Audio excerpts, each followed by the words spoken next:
Astronauts go up in a rocket, but down in a parachute.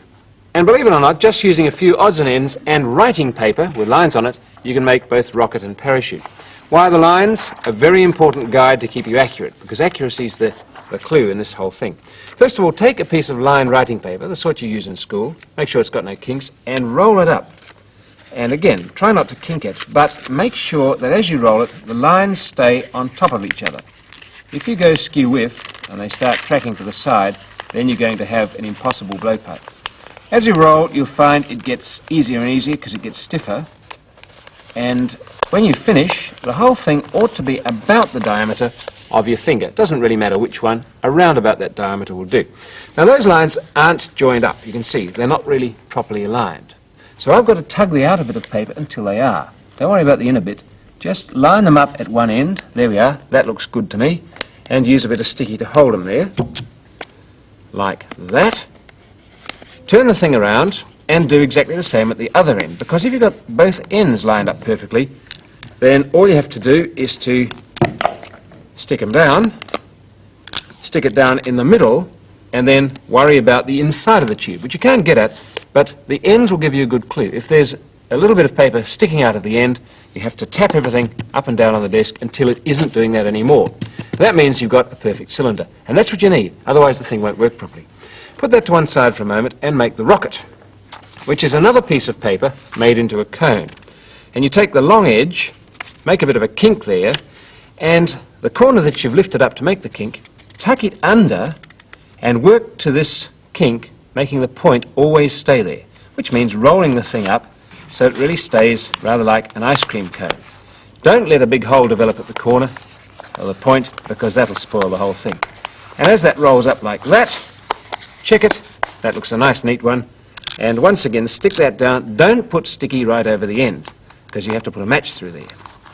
Okay, that's stuck up like that.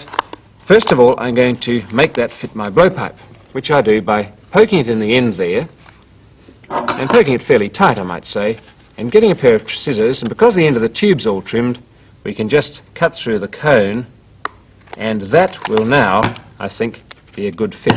Doesn't matter if it's a bit tight, that's on the good side. You can test by blowing it into your hand. Oh, a good tight fit. Try from the other end. If it's the same, you've got a beauty. That's a bit loose, so always work from the tighter fit, and that will do well. But before you put it in there for good and attach things to it, you have to do one more thing, and that's put a matchstick into it. The matchstick goes in blunt or non-head end first. Poke it in there, push it through with your finger. If it doesn't fit, cut a little bit off the point. Pull it through until the head jams, and then use sticky to make an absolutely airtight seal around there. Now don't go blowing that around the room, because if it got somebody's eye, you could be in big trouble. Before we do that, we have to put a parachute on. But that, with the blowpipe, is the rocket. We'll put it to one side.